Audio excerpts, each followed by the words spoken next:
Hello students, welcome to सब कुछ no. आज के इस वीडियो में आप लोग पढ़ेंगे यूपी बोर्ड क्लास 8 मैथ का अभ्यास 2C का ये पार्ट 3 है। इससे पहले आप लोगों ने पार्ट 2 में क्वेश्चन नंबर 2 तक का पूरा कंप्लीट पढ़ाई किया था। आज की इस वीडियो में आप लोग 2C का पूरा कंप्लीट पढ़ाई करेंगे, यानी कि 2 का जो C है इसको समाप्त किया जाएगा आज इस पार्ट 3 में। इससे पहले अगर आप लोगों ने दोनों पार्ट को नहीं देखा है, हमने जो भाग विधि से वर्गमूल निकालना आप लोगों को बताया था, तो उसको आप लोग जरूर देखिएगा। चैनल पर पहली बार आए हैं, चैनल को सब्सक्राइब करके वीडियो को लाइक कर दीजिएगा, ज़्यादा से ज़्यादा शेयर करिएगा ताकि सभी लोग आसानी से ऑनलाइन पढ़ाई कर सकें। तो देखिए, क्वेश्चन नंबर 3 से आप लोगों को देखना है, क्योंकि क्वेश्चन नंबर 2 तक आप लोग पढ़ाई कर चुके हैं। तो हम लोगों को करना क्या है, यहाँ देखिए क्वेश्चन दिया गया है, वह छोटी से छोटी प्राकृतिक संख्या ज्ञात कीजिए जिसे 4931 में जोड़ दें तो योगफल पूर्ण वर्ग हो जाए। कहा यह गया कि ये जो 4931 है ये पूर्ण वर्ग संख्या नहीं है। हम लोग इसमें क्या जोड़ देंगे कि पूर्ण वर्ग हो जाए। पूर्ण वर्ग का मतलब क्या होता है, ऐसी संख्या जिसका गुणनखंड विधि से भी वर्गमूल निकल जाए, और भाग विधि से अगर वर्गमूल निकले तो दशमलव में संख्या न आए, मतलब पूरा तरह से भाग देने पर भी वर्गमूल निकल जाए। जैसे समझिए आप लोग, ये हमने मान लीजिए ले लिया 4, इसका वर्गमूल होता है 2। इसी तरह से मान लीजिए हमने ले लिया 9, इसका वर्गमूल 3, उसके बाद 16, इसका वर्गमूल होता है 4। तो जिस संख्या का, अब ये 4 का देखिए हम लोग वर्गमूल निकाल रहे हैं, तो 4 को हम लोग कहेंगे पूर्ण वर्ग संख्या। 9 का वर्गमूल निकल रहा है तो 9 को भी, 16 का निकल रहा है तो 16 को भी। इन सब को हम लोग क्या कहेंगे, इन सब को हम लोग कहेंगे पूर्ण वर्ग संख्या। आप लोग समझ गए, पूर्ण वर्ग संख्या किसको कहते हैं, जिन संख्याओं का वर्गमूल निकल जाएगा। अब देखिए कहा गया, वह छोटी छोटी प्राकृतिक संख्या ज्ञात कीजिए जिसे इसमें जोड़ दें तो योगफल पूर्ण वर्ग होगा। कहने का मतलब है 4931 जो संख्या है ये पूर्ण वर्ग संख्या नहीं है, मतलब इसका वर्गमूल नहीं निकल पाएगा, दशमलव में आएगा। तो कहा यह गया कि जब ये पूर्ण वर्ग संख्या नहीं है तो इसमें हम लोग क्या जोड़ दें कि पूर्ण वर्ग बन जाए। समझिए, यहाँ जैसे मान लीजिए हमने यहाँ लिख दिया 13। अब 13 देखिए पूर्ण वर्ग संख्या नहीं है, 4 है, 9 है, 16 है, 13 नहीं है। अब 13 में हम लोगों को क्या जोड़ना पड़ेगा कि पूर्ण वर्ग बने। जानते हैं आप लोग 13 के बाद 14 भी पूर्ण वर्ग संख्या नहीं है, 15 भी नहीं है, 16 है। यानी कि 13 में अगर हम लोग 3 जोड़ दें तो क्या हो जाएगा, 16 हो जाएगा, और ये पूर्ण वर्ग संख्या हो जाएगा। तो यही चीज यहाँ कहा है कि इसमें क्या जोड़ दें कि पूर्ण वर्ग संख्या बन जाए। अब देखिए कैसे आप लोग इसको सॉल्व करते हैं। तो पहले तो हम लोग इसका वर्गमूल निकाला, देखते हैं इसका वर्गमूल कितना आता है। 4931 है। वर्गमूल निकालने के लिए आप लोग जानते हैं, दो इकाई की तरफ से संख्याओं पर ऐसे जोड़ा बनाते हुए लाइन खींचते हैं। अब 49 पर लाइन है तो एक बार में 49 को लेंगे, 7 गुणा में 7 करेंगे 7 बार में, तो ये हो जाएगा 49। यहाँ 0 हुआ, 31 उतारेंगे, यहाँ हो गया 14। अब देखिए लास्ट का संख्या जब हमने यहाँ उतारा तो अब यहाँ कोई संख्या लेंगे तो इससे ज्यादा हो जाएगा। देखिए एक ही लेंगे तो 141 और ये 31 ही है। तो लास्ट का संख्या हमने उतारा, भाग नहीं गया, तो यहाँ 0 उतार देते हैं। लास्ट का संख्या उतारने पर भाग नहीं जाएगा तो यहाँ भी 0 लिख लेते हैं। तो यानी कि देखिए ये जो 4931 है पूर्ण वर्ग संख्या है नहीं, क्योंकि यहाँ शेषफल बच गया 31। अगर 0 शेष आ गया रहता तो हमारा पूर्ण वर्ग होता ये। तो वही कहा है कि इसमें क्या जोड़ेंगे कि पूर्ण वर्ग संख्या होगा। तो ध्यान से समझिए आप लोग, अब जो 70 आया, अगर मान लीजिए हम लोग 70 में 70 का गुणा करके देखें तो कितना होगा, तो ये होगा 4900। बात समझिएगा, ये जो 70 हमारा आया, 70 में 70 का गुणा किए तो कितना हुआ 4900। और देखिए अगर हम लोग 71 में 71 का गुणा करते हैं तब कितना होगा,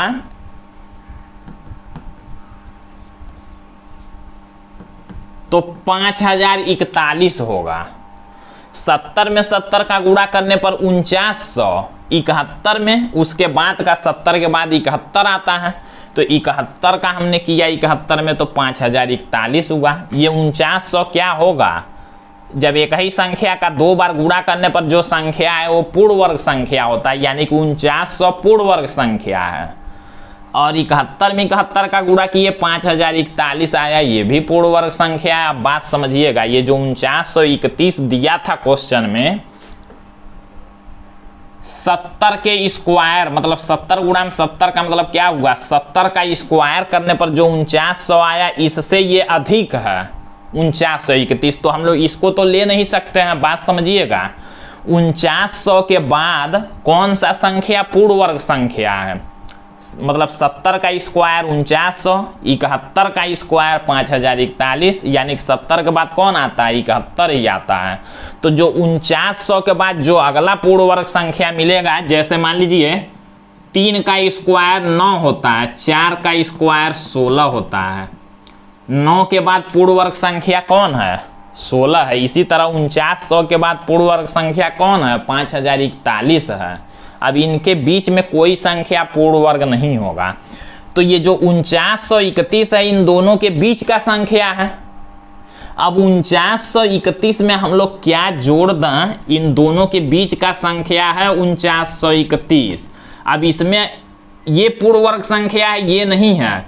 अब इसमें कहा है क्या जोड़ दें कि पूर्ण वर्ग हो, तो इसके बाद का पूर्ण वर्ग यही होता है, तो इसमें हम लोग क्या जोड़ दें कि ये बन जाए, तभी तो पूर्ण वर्ग होगा। अब जैसे मान लीजिए 9 के बाद आ गया, मान लीजिए हमने लिख दिया 11, मतलब 11 हमने लिखा, 11 में क्या जोड़ दें कि पूर्ण वर्ग संख्या बने, तो आप लोग जानते हैं 5 जोड़ना पड़ेगा, क्योंकि इसके बाद का अगला संख्या 16 पूर्ण वर्ग होता है। इसी तरह 4931 के बाद का पूर्ण वर्ग संख्या मतलब 4900 के बाद का कौन होगा, 5041। तो 4931 में हम लोगों को क्या जोड़ना पड़ेगा, हम लोग चेक कर लेते हैं। 5041 में से 4931 घटा लेते हैं, घटाएंगे तो यहाँ देखिए 5000, अभी लिखने का तरीका बताएंगे, ये सारा समझने के लिए आप लोगों के यहाँ 4931 को घटाते हैं, यानी कि देखिए 4931 में अगर हम लोग 110 जोड़ेंगे तो 5041 होगा। 4931 में अगर हम लोग 110 जोड़ दें तो ये होगा, और ये पूर्ण वर्ग है। यानी कि पूछा है क्या जोड़ना पड़ेगा, तो हम लोग कहेंगे 110 जोड़ना पड़ेगा। अब ये सारा सॉल्व करने का तरीका क्या है ये समझिए आप लोग। हम लोग कहेंगे चूंकि 4931 है, 4931 जो है 70 के स्क्वायर से, ये जो 70 का स्क्वायर मतलब 70 गुणा में 70, 70 के स्क्वायर से बड़ी, परंतु 71 के स्क्वायर से, इसका 71 का स्क्वायर मतलब 5041 से क्या है, ये जो संख्या है क्या है, 70 के स्क्वायर से तो बड़ी है, परंतु 71 के स्क्वायर से क्या है, छोटी है। इसलिए संख्या 4931 में हम लोग क्या जोड़ेंगे, 4931 में हम लोग क्या जोड़ेंगे, 71 का स्क्वायर माइनस 4931 कर लेते हैं। देखिए 71 का स्क्वायर ही हमको करना है इसको, तो 71 का स्क्वायर कितना होता है 5041, तो 71 का स्क्वायर में से अगर हम लोग ये संख्या को घटा दें तो जो संख्या मिलेगा वही जोड़ना पड़ेगा। तो 4931 में से 71 का स्क्वायर माइनस 4931 बराबर हो जाएगा 110। 71 का स्क्वायर करेंगे 5041 और उसमें 4931 घटाएंगे तो 110। तो संख्या 4931 में 110 जोड़ने पर, 110 जोड़ने पर योगफल क्या हो जाएगा, योगफल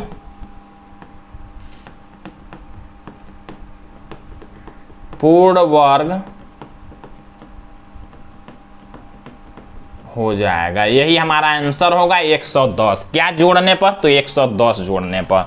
कैसे आया ये चीज़ हमने यहाँ पर आप लोगों को बताया हुआ है। ये 71 का स्क्वायर के जगह पर आप लोग इसका स्क्वायर 5041 भी लिख सकते हैं। तो इस तरह से आप लोगों को क्वेश्चन सॉल्व करना है। हम लोग क्वेश्चन नंबर 4 को देखते हैं। देखिए यहाँ पर क्वेश्चन नंबर 4 में दिया गया वह छोटी छोटी प्राकृतिक संख्या बताइए जिसे 18,265 में से घटाने पर शेषफल पूर्ण वर्ग होगा। घटाने पर अब देखिए कहा है शेषफल पूर्ण वर्ग होगा, तो घटाने पर जब पूछेगा तब देखिए, जोड़ने पर पूछा तो हमने कैसे सॉल्व किया, घटाने पर वाला आसान होगा। देखिए कैसे, सबसे पहले तो हम लोग इसका वर्गमूल निकालते हैं।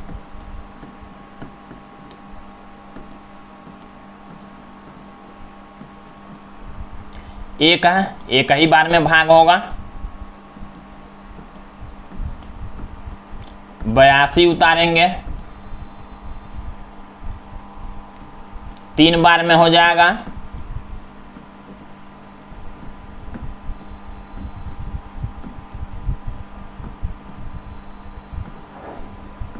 पैंसठ उतारेंगे, यहाँ 5 हम लोग रख के चेक करते हैं।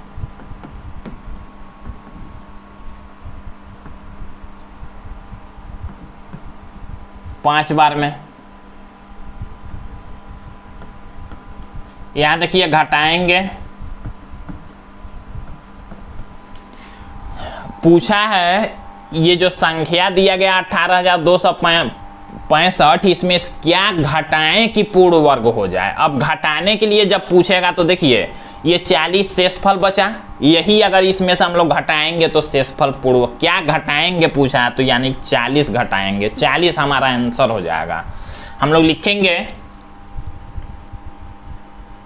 संख्या 18,265 में से 40 घटाने पर जो शेषफल होगा वो क्या होगा, शेषफल पूर्ण वर्ग होगा,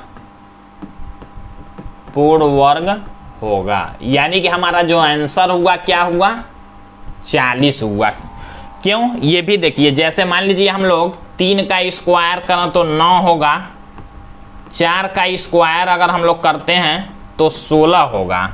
अब मान लीजिए हमने लिख दिया यहाँ पर 11, तो 11 में से क्या घटाएं कि पूर्ण वर्ग हो, तो 9, यानी कि कितना घटाना पड़ेगा, 2 घटाना पड़ेगा हम लोगों को। कैसे आएगा देखिए, 11 का अगर आप लोग वर्गमूल निकालते हैं 11 का तो 3 बार में होगा, 2 शेषफल बचा, यानी कि 11 में से क्या घटाएंगे तो 2 घटाएंगे। इसी तरह से ये भी संख्या है, ये हमने केवल आप लोगों को समझने के लिए लिखा है, ये नहीं लिखना है। अब हम लोग क्वेश्चन नंबर 5 को देखते हैं। यहाँ पर देखिए क्वेश्चन कुछ अलग तरीके का दिया गया है और ये क्वेश्चन एग्जाम में कई बार पूछा भी जाता है। दिया गया 5 अंकों की बड़ी से बड़ी पूर्ण वर्ग संख्या बताइए। अब 5 अंकों की बड़ी संख्या बताना है, लेकिन कैसा, पूर्ण वर्ग संख्या। आप लोग जानते हैं 5 यहाँ लिखेंगे, चूंकि 5 अंकों की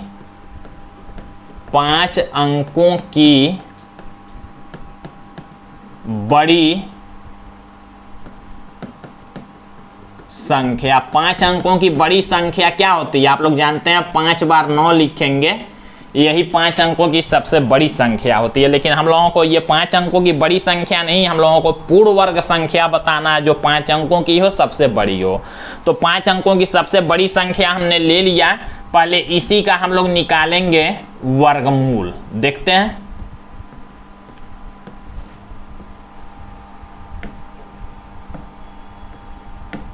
पहले 3 से करेंगे,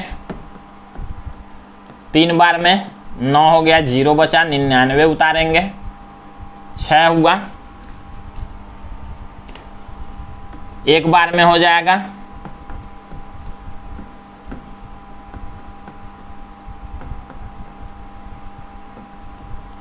अब ये वाला उतारेंगे 99, 6 बार में हो जाएगा, 3700 इसको आप लोग दशमलव नहीं समझेंगे। 3756 हो गया, घटाएंगे 9 में 6 घटाएंगे तो 3 और 8, देखिए 9 में 6 को घटाएंगे तो 3, 9 में 5 घटाएंगे 4 और 8 में 7 घटाएंगे तो 1। अब ये जो शेषफल बचा, पूछा है कि 5 अंकों की बड़ी से बड़ी पूर्ववर्ग संख्या हमको बताना है। ये शेषफल बच गया, अगर शेषफल को हम लोग इसमें से घटा देते हैं तो जो संख्या मिलेगा वही 5 अंकों की सबसे बड़ी पूर्ववर्ग संख्या होगी। तो हम लोग वही लिखते हैं, यहाँ लिखेंगे 5 अंकों की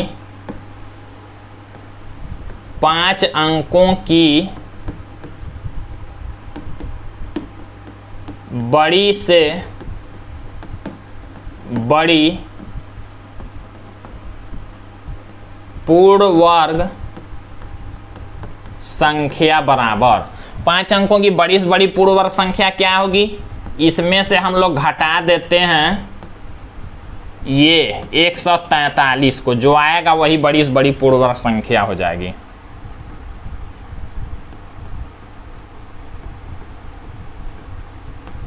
यही हमारा आंसर हो जाएगा, यही 5 अंकों की सबसे बड़ी से बड़ी पूर्ण वर्ग संख्या होगी। अब हम लोग इस अभ्यास का लास्ट क्वेश्चन नंबर 6 को देखते हैं। क्वेश्चन देखिए किस तरह का दिया गया है, इसको आप लोग आसानी से कर सकते हैं। दिया गया 62,500 का गुणनखंड विधि तथा भाग विधि से वर्गमूल ज्ञात करके दोनों उत्तरों की तुलना कीजिए।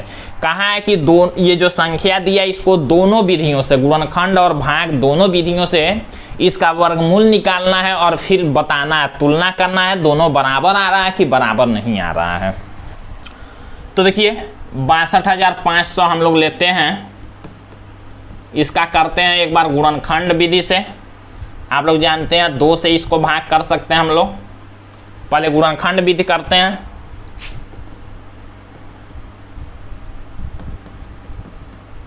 फिर 2 से इसको कैंसिल कर सकते हैं हम लोग।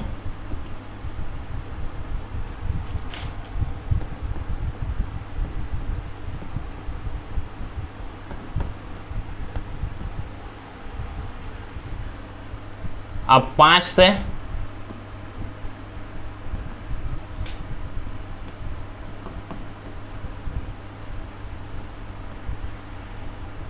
फिर 5 से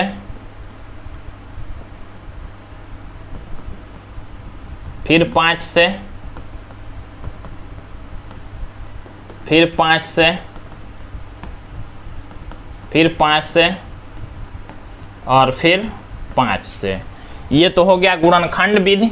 अब हम लोग इसको लिखेंगे कैसे, 2 देखिए आया है, ये 62,500 का जब हमने गुणनखंड किया तो 2 आया है 2 बार, 5 आया 1 2 3 4 5 6 बार।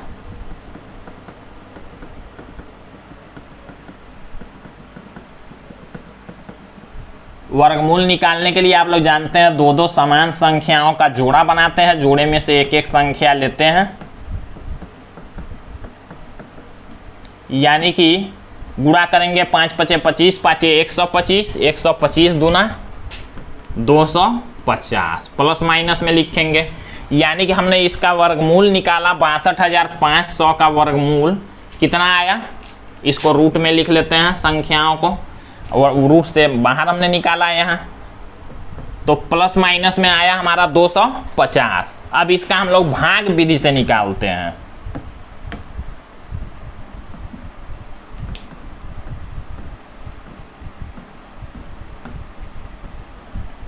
दो से करेंगे पहले,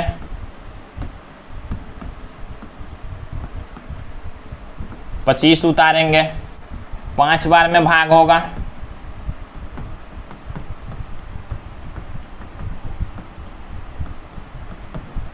ये लास्ट का 0 जब उतारेंगे भाग नहीं होने वाला है, तो 1 0 यहाँ 1 0 यहाँ बढ़ा देंगे।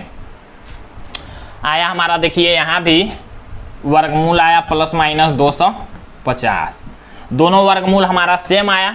कहा गया उत्तर की तुलना कीजिए, तो हम लोग लिखेंगे दोनों विधियों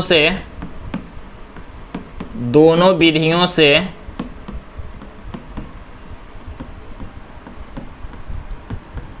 वर्गमूल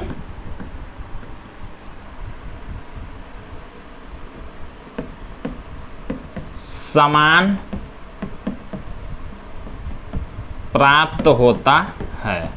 ये हो गया हमारा तुलना, दोनों विधियों से वर्गमूल समान है, यही हम लोगों को मिला है। तो इस तरह से आप लोगों को क्वेश्चन को सॉल्व करना है। अब आप लोग अगले पार्ट में इसके आगे देखेंगे। तो आज के लिए बस इतना ही, धन्यवाद।